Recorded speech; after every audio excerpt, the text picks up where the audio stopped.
Hay algo que es importante reconocer y aceptar. eh, la realidad del conflicto. El conflicto es algo que conocemos, es algo que experimentamos continuamente.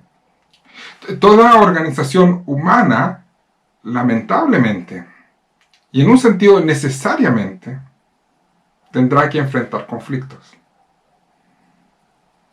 Desde el matrimonio hasta la iglesia. Incluso la sociedad, las naciones, presentan conflictos. Desconocerlo o esperar que no existan es irreal en este mundo.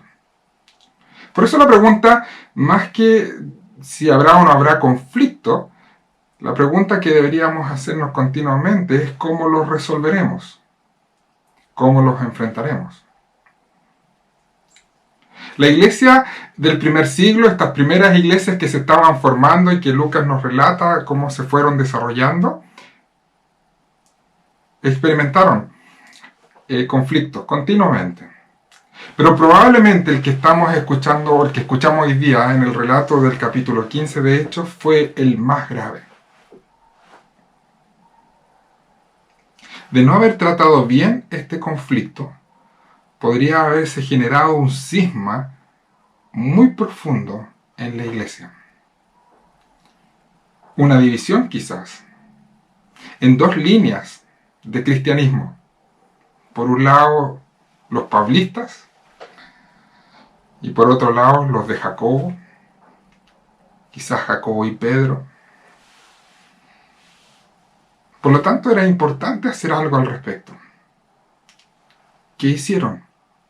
¿Cómo lo hicieron? ¿En qué se debe ceder? ¿Y qué es lo fundamental? De eso nos va a hablar este capítulo. Pero antes de mirarlo, te invito a orar. Padre, te damos tantas gracias por tu palabra. Te damos gracias por la posibilidad que tenemos de mirarla cada domingo como tu iglesia. Queremos ser dirigidos por ti, corregidos por ti, transformados por ti. Por eso te rogamos, Señor, que tu Espíritu Santo obre poderosamente en nosotros, nos hable a través de tu palabra. En Jesús te lo pedimos. Amén. Como les decía, los conflictos son una realidad. Siempre existirán. Donde hayan dos o más personas en este mundo, habrá conflicto. Y por eso es que Lucas no nos oculta esta realidad en esta formación de la iglesia que vamos escuchando y leyendo en Hechos. Porque la iglesia desde siempre ha estado compuesta por pecadores, egoístas, perdonados, que luchan con el pecado, pero que todavía sigue presente en sus vidas. ¿Cuál es la situación que se produjo en esta iglesia? ¿Cuál es el problema que se produjo en esta iglesia? En estas iglesias que se estaban formando en el primer siglo. Bueno, comencemos en el relato. Capítulo 15 de Hechos, versículo 1. Algunos que habían llegado de Judea a Antioquía se pusieron a enseñar a los hermanos: a menos que ustedes se circunciden conforme a la tradición de Moisés, no pueden ser salvos. Si no se circuncidan, les decían estos que venían de Judea, a los de Antioquía no pueden ser salvos. Los de Antioquía eran principalmente no judíos, cristianos no judíos en la iglesia de Antioquía. Y los que venían de Judea eran judíos, cristianos al parecer, judíos. Cuando escuchamos esto, probablemente tú y yo reaccionamos con bastante dureza ante estos que venían de Judea. Juzgamos con dureza esta actitud de decir: si no se circuncidan, no pueden ser salvos. Pero quizás deberíamos preguntarnos cuál es la razón de por qué está pidiendo esto. Quizás ser un poquito más generosos y caritativos al analizar su sus intenciones. Son judíos. Se criaron conociendo su historia y no querían repetirla. No querían ser echados de la tierra prometida, no querían ser echados del reino de Dios como había pasado antes con sus antepasados. Tampoco querían que el paganismo, que era tan fuerte en aquel momento, la religiosidad pagana era tan intensa en aquel... No querían que contaminara esta nueva iglesia que se estaba formando, buscaban pureza.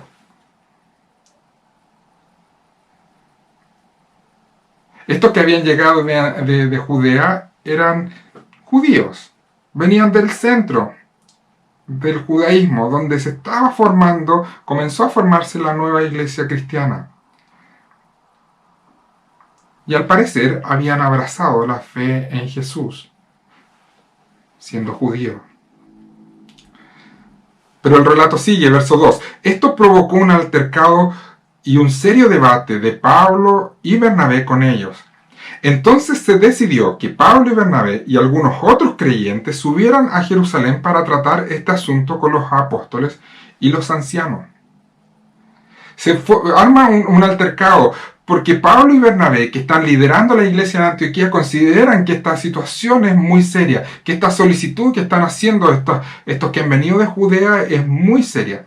Discutieron con ellos, pero al parecer no llegaron a nada.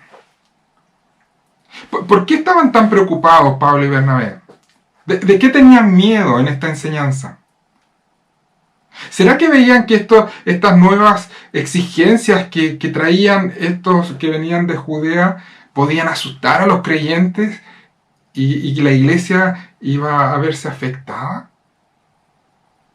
cuando los nuevos creyentes se fueran? El asunto era grave. Era tan grave que decidieron que era necesario ir a Jerusalén y tener una reunión con los líderes en Jerusalén, con todos los apóstoles y los ancianos allí, y aclarar este tema. Así que los enviaron. Pero en el camino decidieron pasar por otras ciudades. Miren lo que dice el verso 3. Enviados por la iglesia al pasar por Fenicia y Samaria, contaron cómo se habían convertido los gentiles. Estas noticias llenaron de alegría a todos los creyentes. Al parecer, no todos veían la llegada de no judíos a la iglesia como un peligro. Muchos lo veían como un motivo de gran alegría, como una bendición de Dios. Y se alegraban.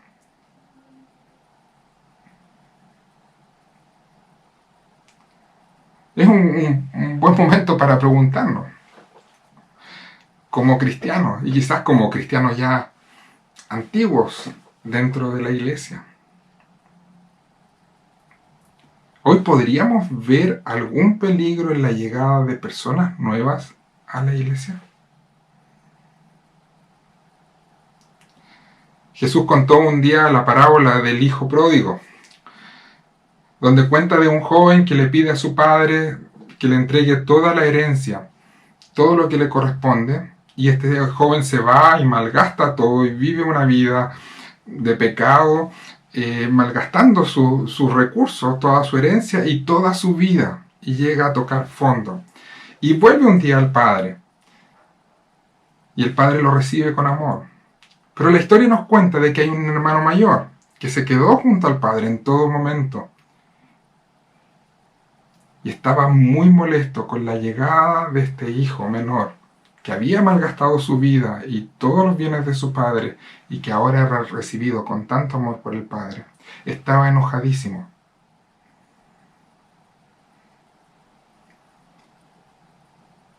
¿Nosotros estamos dispuestos a recibir a todos? ¿Habrá alguna característica, algún comportamiento que no me gustaría ver en medio de mi comunidad? Creo que a veces los cristianos tratamos de convertir a aquellos que están llegando a personas como nosotros. ¿Eso es el evangelismo? Por supuesto debemos enseñar de santidad, del comportamiento que Dios espera de sus hijos. Pero ¿qué es lo que deseamos realmente? ¿Deseamos que aquellos que vienen llegando a la iglesia sean como nosotros o como Cristo?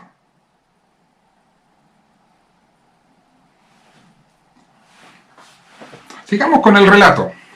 Lo que está en juego, cree Pablo y Bernabé, en esta situación que estos hermanos de Judea están exigiendo a la iglesia no judías, es muy, muy serio. Puede que tengan buenas intenciones. Puede que eran celosos de la santidad de Dios. Pero ellos consideraron que era preocupante la situación. Así que deciden que esto debe ser tratado en forma seria. Deben ir a Jerusalén. Y son enviados a Jerusalén. Y se reúnen allí con los líderes de la iglesia, con los apóstoles, los ancianos. Y se reúnen. Estando en esta reunión, aquellos que defendían la postura de estos que habían llegado a Antioquía, hablan. Verso 5. Entonces intervinieron algunos creyentes que pertenecían a la secta de los fariseos y afirmaron: es necesario circuncidar a los gentiles y exigirles que obedezcan la ley de Moisés. Los apóstoles y los ancianos se reunieron para examinar el asunto. Estos fariseos creyentes, cristianos, intervienen y dicen: es necesario para la salvación.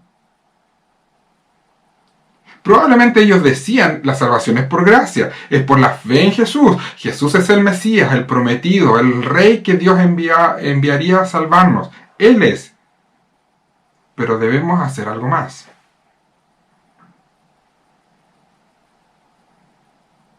Lo que al final están diciendo es que la fe sola no es suficiente. Hay que hacer algo más. Guardar la ley del Antiguo Testamento. En la primera lectura que escuchamos hoy día, se nos narra algo que Pablo escribe a la iglesia en Galacia. Y escribe respecto a un encuentro que él tuvo y a una situación de conflicto que él tuvo en la iglesia de Antioquía, en la cual participó Pedro. Probablemente este relato que encontramos en Gálatas capítulo 2 es algo que sucedió antes de esta reunión que tuvieron en Jerusalén. Y es probable que esto que está relatado en Gálatas capítulo 2 es lo que provocó la reunión de la cual está hablando Lucas en este capítulo 15 de Hechos. ¿Qué pasó? ¿Qué nos dice Pablo en Gálatas 2? Déjenme leerles una porción, versículo 11 de Gálatas 2. Pues bien, cuando Pedro fue a Antioquía, le eché en cara su comportamiento condenable. Antes que llegaran algunos de parte de Jacobo, solía comer con los gentiles. Pero cuando aquellos llegaron, comenzó a retraerse y a separarse de los gentiles por temor a los partidarios de la circuncisión. Entonces los demás judíos se unieron a Pedro en su hipocresía. Y hasta el mismo Bernabé se dejó arrastrar por esa conducta hipócrita. Cuando vi que no actuaban rectamente como corresponde a la integridad del Evangelio, le dije a Pedro delante de todos: si tú, que eres judío, vives como si no lo fueras, ¿por qué obligas a los gentiles a practicar el judaísmo? Para Pablo este tema no es un tema rebuscado, es fundamental. Y es un tema tan serio, tan grave, que hasta el mismo apóstol Pedro cayó en esto. Por eso es tan interesante que cuando están en Jerusalén, Lucas nos cuenta que Pedro es el que primero toma la palabra. Parece ser que después de haber sido confrontado con Pablo, él logró darse cuenta de su error.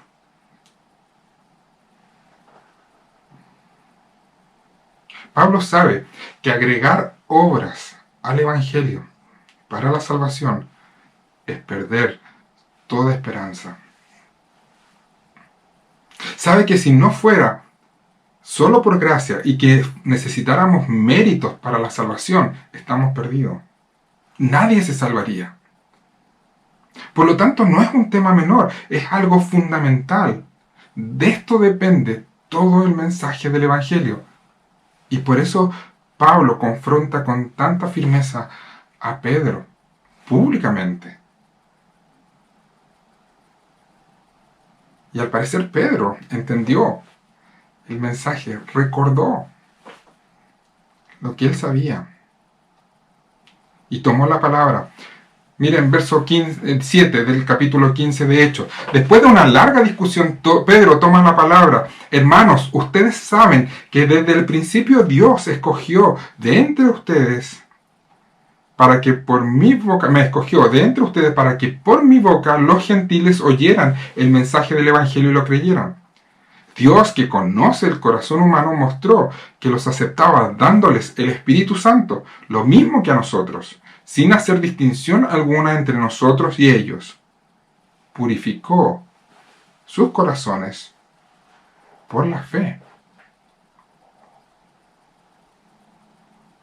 Purificó sus corazones solo por la fe. Después de haber sido reprendido por Pablo, Pedro aprendió la lección. Y recordó probablemente en esta conversación con Pablo cómo Dios le había mostrado a través de esta sábana que descendía del cielo con una serie de animales inmundos, cómo Dios le había enseñado que él no debía llamar impuro a lo que Dios había escogido. Y por eso Dios lo lleva a predicar el Evangelio a un soldado romano en la casa rodeado de romanos, no judíos. Y él pudo ver cómo el Espíritu Santo descendió sobre ellos, mostrando que Dios había purificado sus corazones solo por medio de la fe. Al parecer, Pedro fue llamado principalmente a predicar el Evangelio a judíos, aunque sí predicó el Evangelio a no judíos. Y aunque su ministerio era hacia judíos, él sabía perfectamente que los no judíos también eran salvados por medio de la fe. Y sigue en Hechos 15 hablando. Entonces, ¿por qué tratan ahora de provocar a Dios poniendo sobre el cuello de esos discípulos un yugo que ni nosotros ni nuestros antepasados hemos podido soportar? No puede ser. Más bien como ellos creemos que somos salvos por la gracia de nuestro Señor Jesucristo.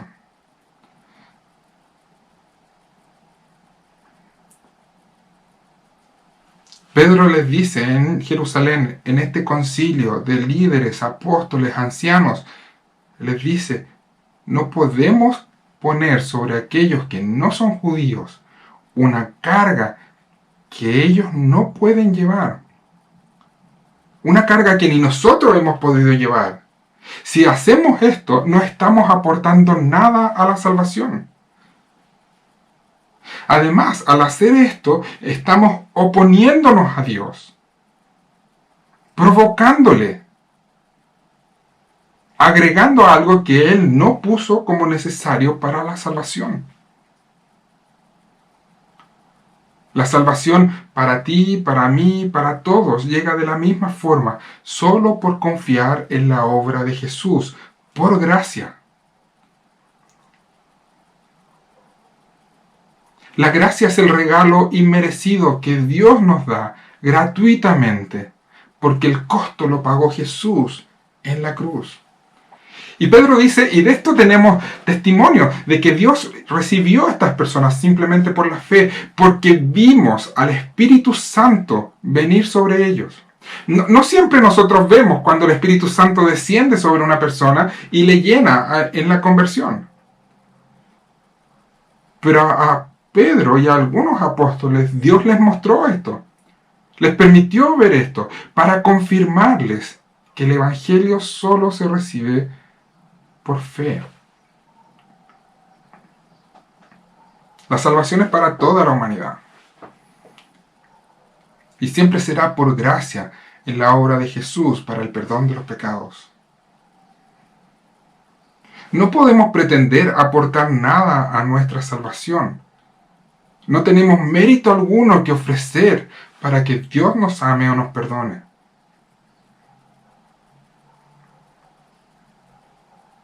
Alguien dijo alguna vez que lo único que habrá en la nueva creación hecho por el ser humano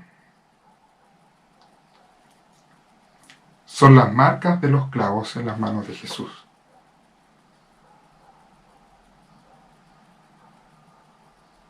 Nada que tú hagas o que yo haga nos dará derecho o privilegio de llegar al cielo. Y eso es lo que está en juego, según Pablo, y es por eso que trata con tanta firmeza a Pedro, y es por eso que este tema es tan serio que debe ser tratado por todos los líderes de la iglesia en ese momento en Jerusalén.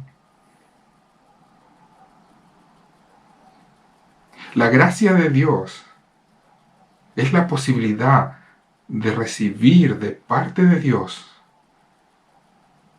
por ti y por mí, recibir de parte de Dios lo que Jesús merecía. Y esto es posible siempre y cuando creas que Jesús aceptó recibir lo que tú y yo merecíamos. Confiar en otra cosa es negar la Biblia, es quitarle la gloria a Dios, es quitarle la gloria a Cristo y a la cruz. Agregar algo como necesario para la salvación es menospreciar la obra perfecta de Cristo. Después de tratar este tema que era tan trascendental y tan fundamental, llegan a un acuerdo de qué es lo verdadero. Hasta antes de esto parece ser que algunos judíos cristianos estaban presentando una división que en realidad no existía. Y ponían por un lado a Pablo y por otro lado a Jacobo y a Pedro, que iba de un lado a otro sin tener una posición muy clara. Pero después de esta conversación, los tres hablan en Hechos 15, en esta reunión, y los tres muestran que tienen unidad en lo fundamental, que están completamente de acuerdo en la salvación solo por fe, solo en la gracia de Dios a través de la obra de Jesús. Así que Jacobo toma la palabra y dice, bueno, vamos a hacer algo al respecto. Necesitamos enviar una carta a estas iglesias que se han visto afectadas por este engaño, por esta falsa enseñanza. Verso 19. Por lo tanto, yo considero que debemos dejar de ponerles trabas a los gentiles que se convierten a Dios. Más bien debemos escribirles que se abstengan de lo contaminado por los ídolos, de la inmoralidad sexual, de la carne de animales estrangulados y de sangre. En efecto, desde tiempos antiguos, Moisés siempre ha tenido en cada ciudad quien lo predique y lo lea en la sinagoga todos los sábados. Debemos animar a los hermanos no judíos que se están acercando a la fe. Así que debemos escribirles de qué es lo fundamental. Y no les molestaremos, no les exigiremos nada, porque todo ya ha sido pagado por Jesús. Simplemente deben confiar en lo que Jesús hizo. Pero se les pedirá que tengan un comportamiento que busque la comunión. Lo que va a pasar es que estas iglesias, que están formadas principalmente por gentiles, también van a tener entre ellos algunos judíos. Y deberán sentarse a la mesa con algunos de ellos. Así que en esta carta se les pide sensibilidad. Se les pide algo en base al amor. No como una obligación o una necesidad, sino en base al amor. Amor hacia aquellos judíos que son parte de estas comunidades. Para los judíos no era fácil dejar todo lo que habían conocido, todo lo que habían vivido y toda la forma en que ellos habían sido criados y habían crecido. Por eso es que se les escribe para que al comer juntos tuvieran cuidado de lo que ponen en la mesa. En aquel tiempo, toda carne que se comía venía principalmente de templos paganos, de cultos inmorales. Y aunque Jesús lo había aclarado, y Pablo también enseñaba lo mismo, que no es lo que entra lo que contamina, sino lo que sale del corazón humano es lo que le contamina. A través de esta carta les dicen no les vamos a poner ningún requisito para la salvación, pero les vamos a pedir que tengan sensibilidad hacia aquellas conciencias débiles de algunos judíos respecto a estos alimentos que llegan a su mesa.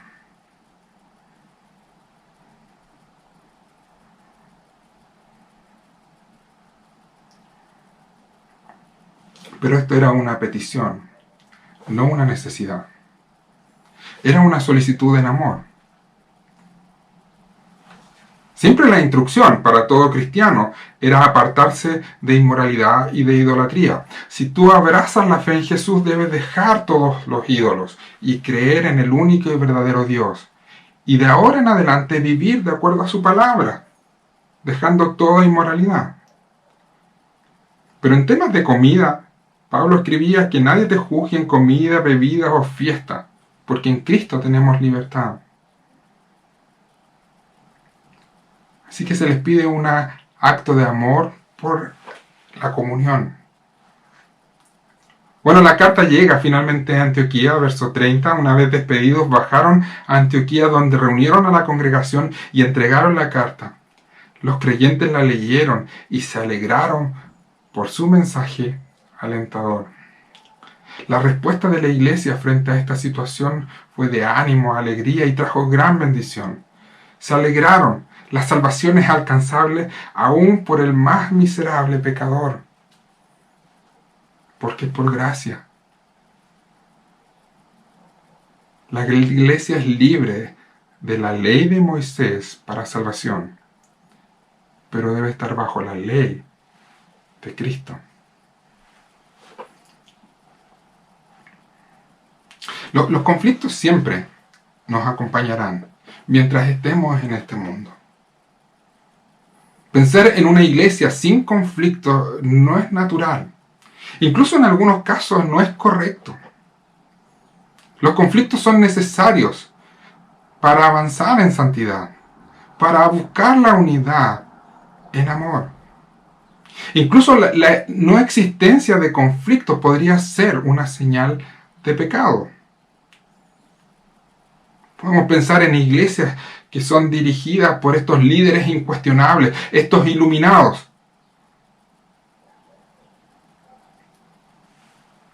Frente a los cuales la iglesia simplemente debe obedecer ciegamente.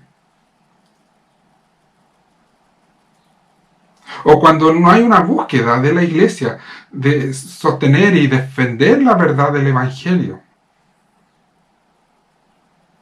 Probablemente tampoco va a haber mucho conflicto. O cuando no hay comunión entre creyentes, comunión real, cercana, de compartir y vivir soportándonos unos a otros y animándonos unos a otros en amor. La existencia de conflicto nos ayuda y es usada por Dios, creo, para corregir nuestro corazón. Este pasaje nos habla y nos recuerda que los conflictos van a ser una realidad en la iglesia. Especialmente en las iglesias que busquen vivir en la verdad de Dios y en el amor. Este pasaje nos recuerda que hay cosas que no son transables. El Evangelio no es transable. La salvación por gracia, la gloria de Cristo, la palabra de Dios, la respuesta en santidad y amor de los creyentes no es transable. Pero hay otras cosas que exigen de nosotros amor, bondad, caridad, paciencia.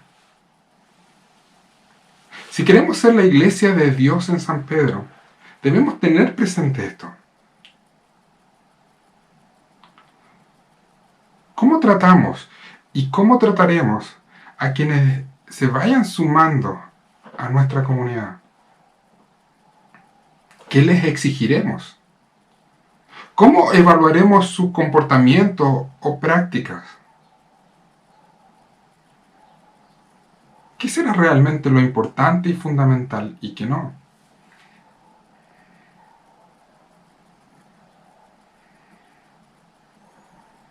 Creo que se ha usado mucho y se ha manoseado lamentablemente el término inclusivo. Pero yo creo sinceramente que debemos pensar en una iglesia inclusiva en términos bíblicos.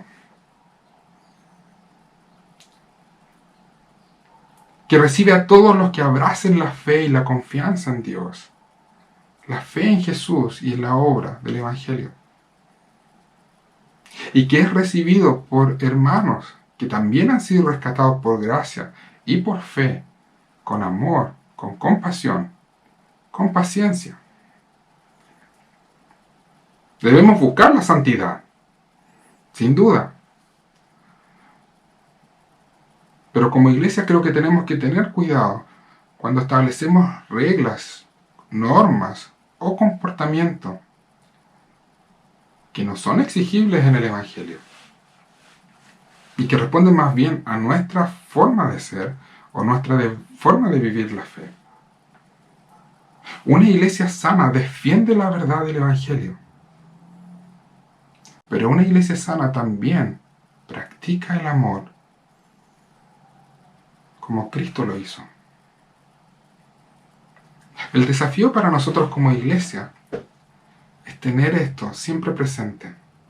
En la verdad no transamos, pero en el amor somos generosos y caritativos. Que Dios nos ayude a ser la iglesia que debemos ser. Te invito a orar. Padre, te damos tantas gracias por tu palabra. Te damos gracias, Señor, por no ocultar la verdad de todo lo que sucedía en la iglesia cuando se estaba formando las primeras iglesias cristianas. De no ocultarnos, Señor, los conflictos, el error, el pecado, el egoísmo, la confusión. Porque nos anima al ver nuestra propia vida, nuestra comunidad y todo lo que experimentamos día a día. Ayúdanos, Señor, a evaluar con seriedad qué es aquello que estamos considerando fundamental que quizás no lo es. ¿Qué es aquello que estamos descuidando y sí es fundamental, Señor?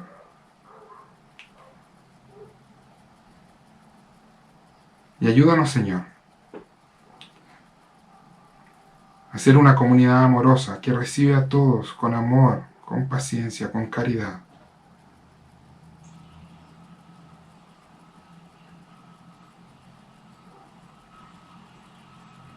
Reconociendo, Señor, que tú purificas los corazones solamente por la fe en Jesús, como tu Evangelio dice. Ayúdanos, Señor, a seguir reflexionando en esto y sigue transformando nuestra iglesia. En Jesús te lo pedimos. Amén.